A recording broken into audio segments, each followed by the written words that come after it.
8 दिवस झालं इतकी कुडकुडीत थंडी वाजते की विचारू नका. म्हणूनच बनवायला घेतले हे लाडू. थंडीत आवर्जून हे लाडू बनवलेच पाहिजेत. शरीराला ऊर्जा देणारे लाडू एकदा तुम्ही नक्की ट्राय करा. चला तर मग रेसिपीला लगेचच सुरुवात करूयात. 1 वाटी स्वच्छ निवडलेले तीळ घेतलेले आहेत. तीळ आता मध्यम आचेवर आपल्याला लालसर रंगावर भाजून घ्यायचे आहेत. कुडकुडणाऱ्या थंडीत ऊर्जा आणि ऊब देणारे हे लाडू आहेत आणि आपल्या हाडांची मजबूती राखण्यासाठी तसेच आपल्या शरीराची पचनक्रिया सुधारण्यासाठी हे लाडू एकदा तुम्ही नक्की बनवाच. मी तर म्हणते मुलांना कुरकुरे मुरमुरे देण्यापेक्षा हे लाडू घरच्या घरी होतात आणि अगदी 2 साहित्यात होतात. त्यामुळे आपल्याला बनवायला काहीच अवघड नाही आहे. चला आपले 5 ते 6 मिनिटानंतर हे तीळ भाजून झालेले आहेत. तुम्ही बघू शकता. अशा पद्धतीने आपण चांगली खरपूस रंगावर तीळ भाजून घेतलेले आहेत. आता बाजूला काढून घेणार आहोत. आता अर्धा चमचे तूप वापरायचं आहे. तूप छानसं मेल्ट झालेलं आहे. आता त्याच्यामध्ये किसून घेतलेला 1 वाटी गूळ वापरलेला आहे.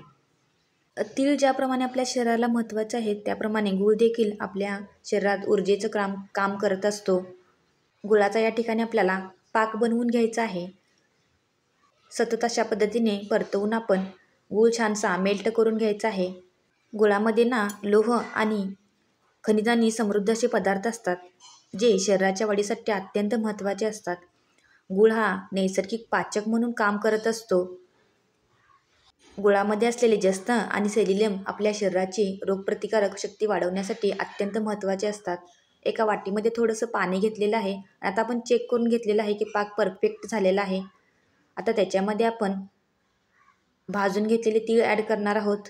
बस झालं, इतकंच काम होतं आपलं. आता फक्त परतवत राहायचं आहे आणि मिश्रण छानसं एकजीव करून घ्यायचं आहे. त्याच्यामध्ये तीळ घातल्यानंतर आपण पटकन गॅस बंद करून घ्यायचा आहे. आता हे मिश्रण आपण प्लेटमध्ये काढून घेणार आहोत. एका ताटीमध्ये आपण गरम पाणी करून घेतलेलं आहे आणि त्याच्यामध्ये आपण ही प्लेट ठेवणार आहोत जेणेकरून आपलं मिश्रण खूप घट्ट होणार नाही. ही पद्धत तुम्ही जर वापरली तर आपलं मिश्रण पटकन घट्ट होत नाही.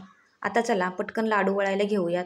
आता मिश्रण कोमट असतानाच आपल्याला अशा पद्धतीने लाडू वळायचे आहेत.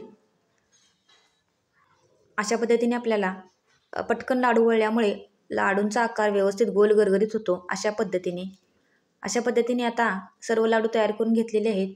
हे सर्व लाडू नाहीच आहेत मुळात. माझ्या मुलांनी लाडू करतानाच 2-3 लाडू खाऊन टाकले. छोट्या आकाराचे 14 ते 15 लाडू आरामात होतात. ही रेसिपी एकदा नक्की ट्राय करा. अत्यंत पौष्टिक असे लाडू तयार झालेले आहेत. धन्यवाद.